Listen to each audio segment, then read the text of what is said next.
Hello, everybody, and welcome back. Well, the 2000s Dungeons and Dragons movie didn't do all that well with critics and viewers, but that didn't stop them from wanting to make a sequel. And in 2005, we got one: Dungeons and Dragons: The Elemental Might.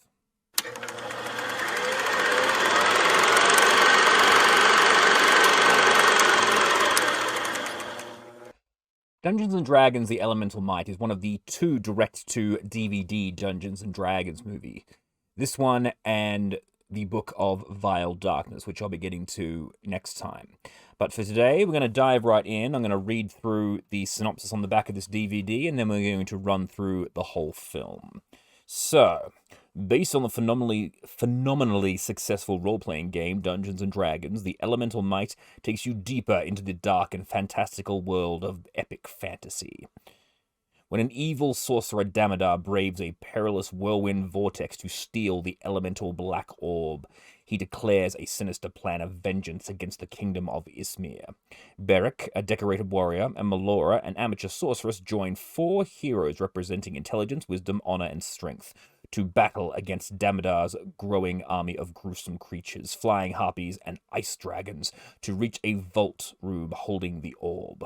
Together, they build their own army to retrieve the orb using elemental forces to defeat Damodar before he summons the sleeping black dragons whose omnipotent evil powers could lay waste to the entire kingdom. So as you can see,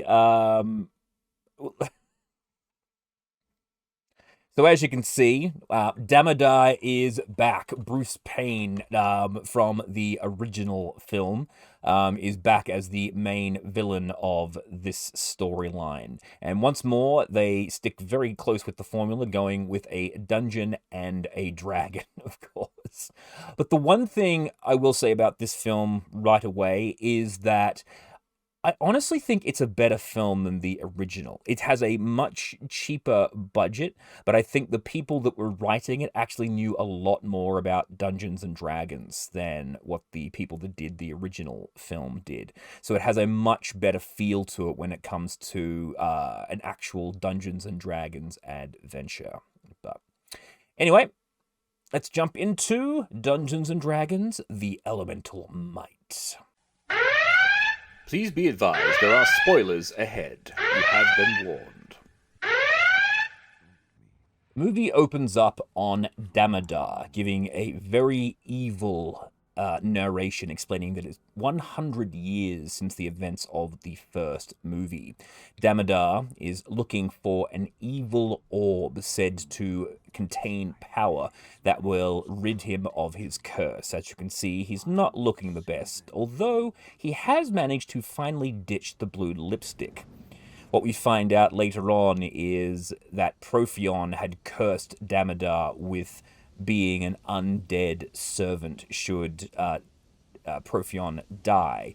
And unfortunately, he died before he was able to give Damodar his freedom. And so Damodar has been looking for this orb, one, for retribution, but two, to be able to rid himself of this undead curse. Which I don't really see as being such a bad thing. I mean, you're immortal and you'd have to go through lichdom, but next we get introduced to Sir Beric, who is our main protagonist for this study, or primary party member.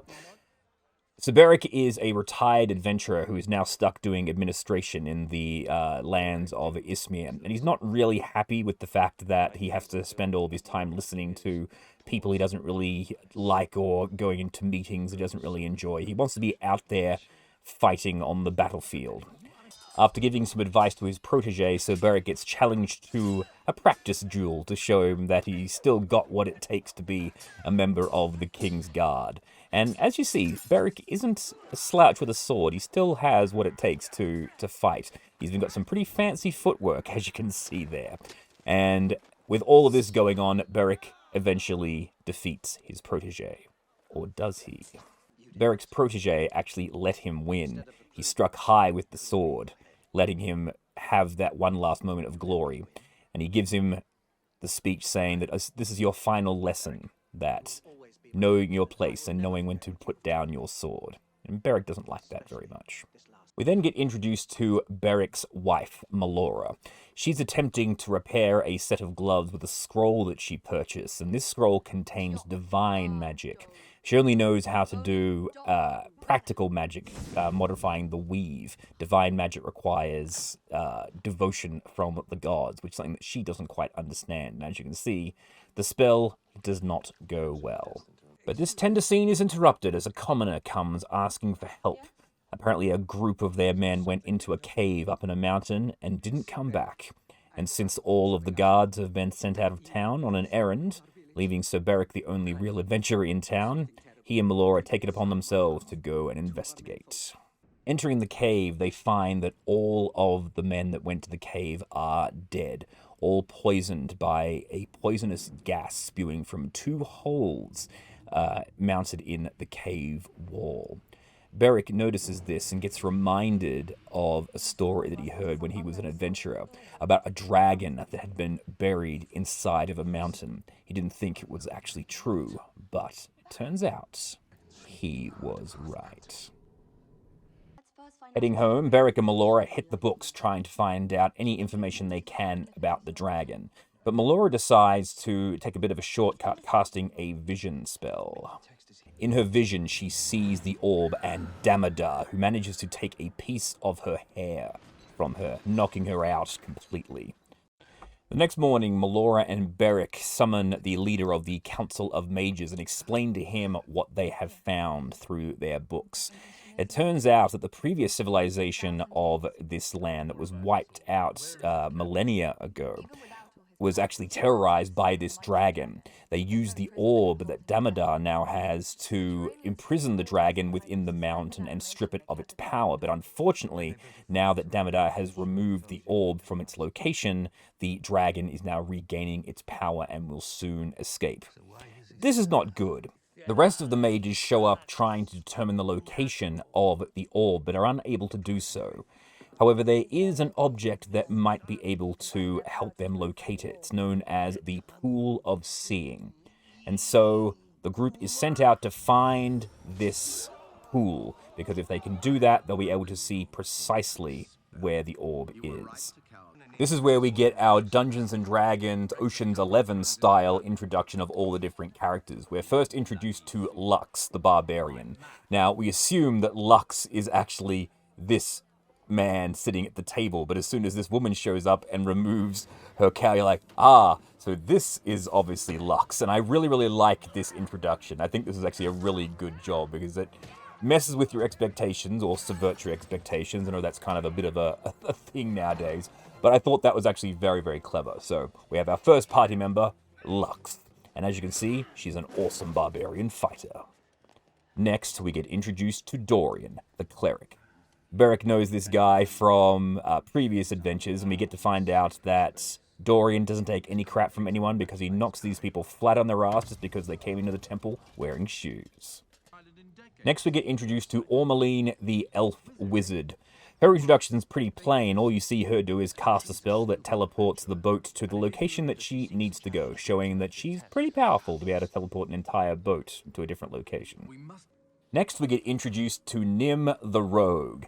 Nim has just escorted these couple of guys into a tomb, and they've cheated him out of the money that he was owed, and so, rather than fighting, he uses his brain and simply doesn't disarm the trap, and lets them burn to death.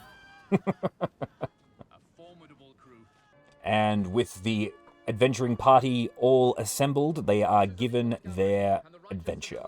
They have to seek out the Pool of Seeing, find out how to get to Damodar, reach Damodar, get the orb, and prevent him from releasing the dragon. While they're doing that, Melora will be staying at home and seeing if they can work out a way to do the same thing with the Council of Mages, basically hitting it from 2 different directions at once. With the group on their way, Melora is attempting to cast a spell, basically to find out any information she can about how to utilize the orb when they find it. But unfortunately, the spell does not go well. It turns out that Damodar has actually infected Melora with the death curse, or the curse of undeath, and she's slowly becoming an undead creature, and that's also affecting her magic. So we now have two ticking clocks. One, the dragon that will end the world, and, of course, Melora. Back with the adventurers, things are not going as well as they could be. Beric discovers that Dorian is trapped under a tree and very, very upset about this whole situation. But once again, things are not always as they seem.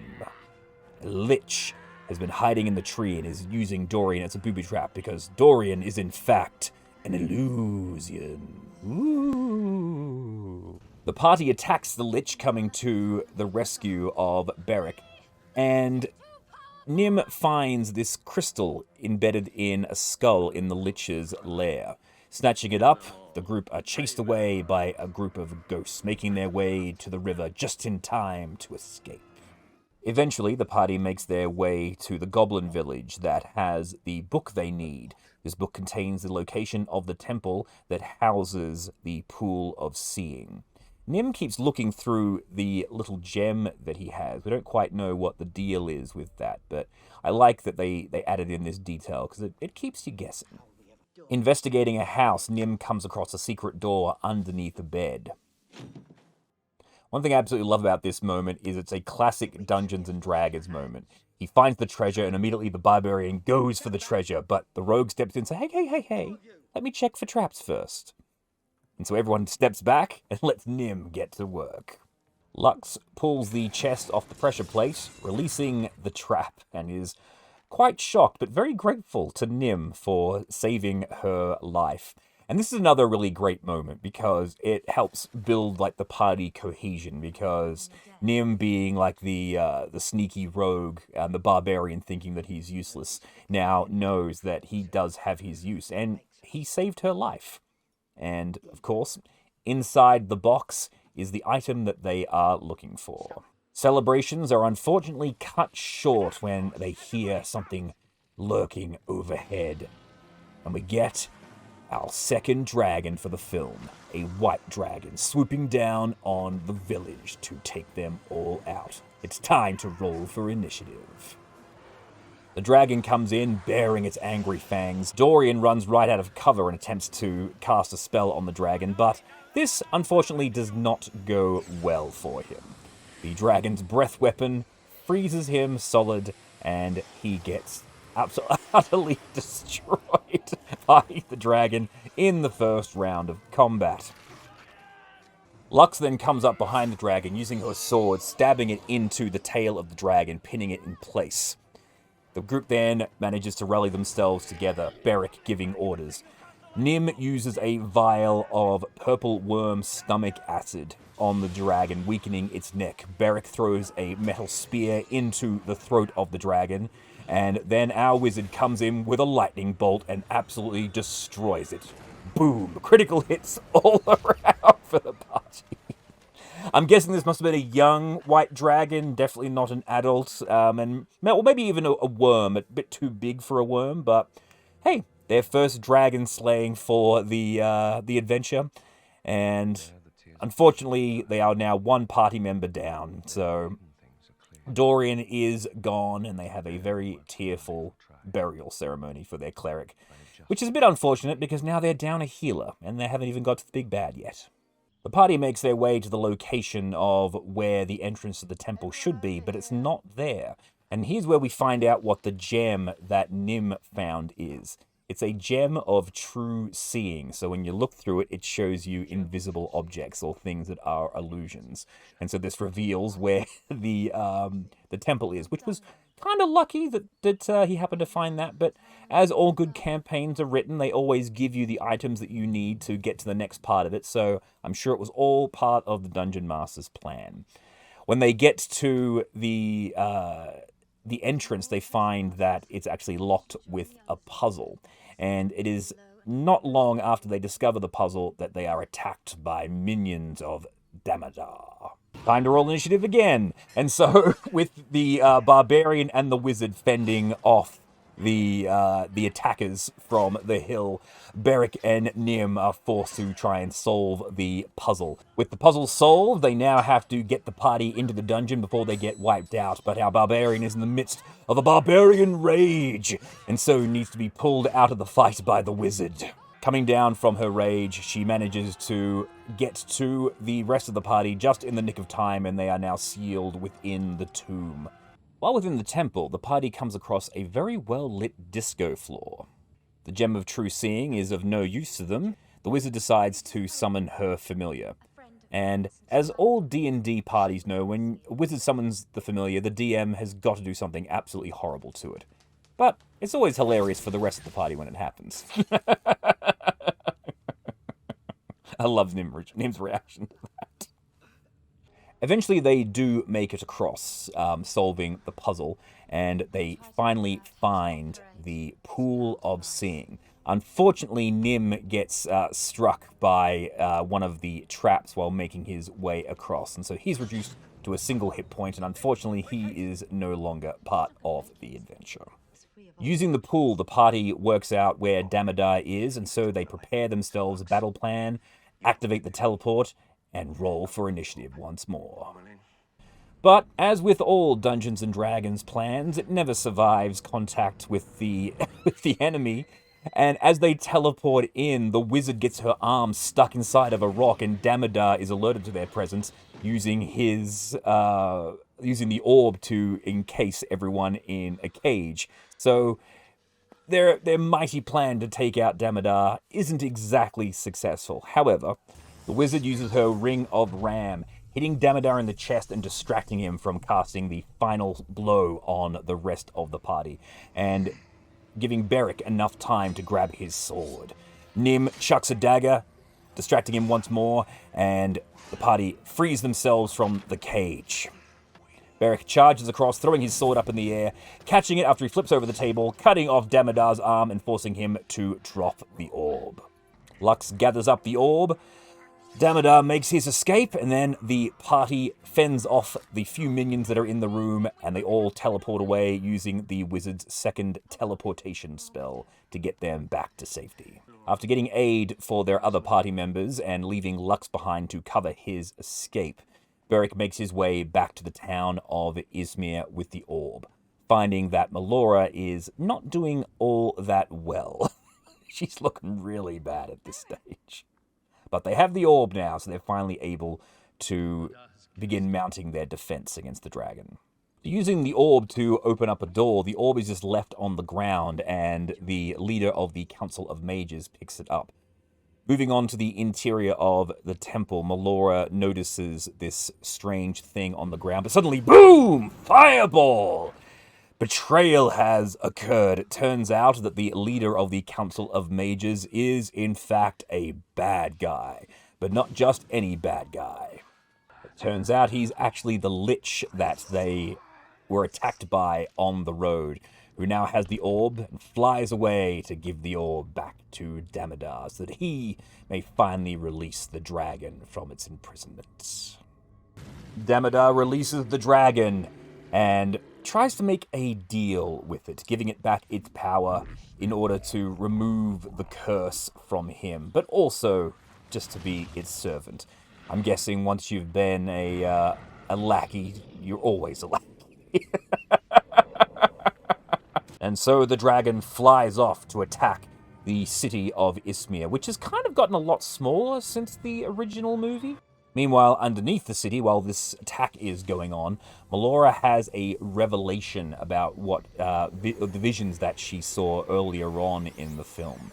It turns out that the Turanians, the people that first imprisoned the dragon, didn't use generic magic. They all used divine magic, and that's the only thing that can be used to actually seal the dragon away again. And so because of that, she has to prove that she has faith, because when she tried to cast a spell earlier on in the movie, using divine magic and not having faith, just doing it as a technical level, it of course didn't work. And so she has to have a leap of faith. And unfortunately, she's still kind of melting.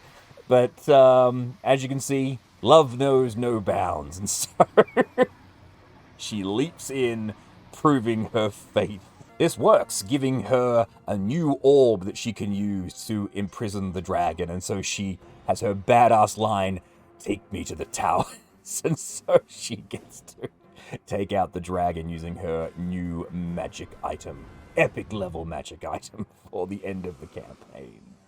Unfortunately, because of the undeath curse that has been put upon her, she's not able to focus her spells all that much. And somehow Beric manages to see Damodar all the way over there on this hill from the top tower. I mean, you saw the distance from where he was, where the dragon was, but somehow Beric manages to see all the way over there to know where Damodar is, and so he rides off in order to face down Damodar and break the curse so that Melora can finally defeat this dragon. Damodar somehow manages to find himself a horse, getting on that and being chased by Beric across the plains. And at this moment, Lux shows up and scares the ever-loving crap out of his horse, knocking him to the ground. So, once again, Lux for the win and pinning him to the ground. Passing his persuasion check, Beric manages to convince Damodar to release Melora from the curse. And now she'll be able to take down the dragon because she has her full strength back and no more of that crap makeup all over her face. But I will admit, actually, the melting effects, the undead makeup on her, didn't mind it. It was kind of cool. Melora is able to use the power of the orb to bring the dragon down out of the sky, dropping it into the lake and sealing it under the water. And rock, of course. Forever. Or at least until someone else finds the orb. And with that, we get to the epilogue. Beric goes back to doing his lordly duties. Lux heads back out into the wilds, giving a knowing glance back to Beric. Melora becomes the new leader of the Council of Mages. Nim and Ormeline do some gardening and meet up with Dorian's clergymen. And Damodar is left stuck in jail. As we fade to black, he gives a little smirk to what might become of him in the future. And that was Dungeons & Dragons 2: The Elemental Might. And I've got to be honest, for as low budget as that movie was, it is a lot better than the original Dungeons & Dragons. I mean, the original Dungeons & Dragons had a much higher budget, but even so, looking at this film, it was made like 5 years later. The graphics aren't all that much improved in terms of the CGI and things like that, but the storyline is far superior, in my opinion. The whole thing of forming a party to defeat an evil dragon that's stuck under a mountain, the recurring villain of Damodar I thought was kind of cool, but also that they actually managed to include a lot of very recognizable Dungeons and Dragons elements. I mean, the whole idea, I mean, again, 2 for 2, they managed to get a dragon in a dungeon, so they've done a good job there. But also that, you have the rogue stopping the barbarian from reaching in and taking the chest right away because they're going to get killed by a trap. You have the wizard using the Ring of Ram and the teleportation not going well. You have the different lore elements of the Pool of Seeing, which was an item that was created by Jublex, and you've also got the fact that they actually managed to defeat a dragon in in a single round of combat, which I think is a little bit ridiculous, but it's still pretty well done. It shows how the party is coming together as a group. I actually really, really like this film. So this is one of the ones that you can find. If you can track down the DVDs, you'll usually be able to find a 2-pack of the original Dungeons & Dragons and this one all bundled together. So if you want to check it out for yourself, I highly recommend it. You'll have a really good time. Again, it's a B-grade movie, but it's good. As a Dungeons & Dragons film, it works really, really well. Next time, we're going to be looking at probably the most difficult to find Dungeons & Dragons movie out there. The Book of Vile Darkness. Bye!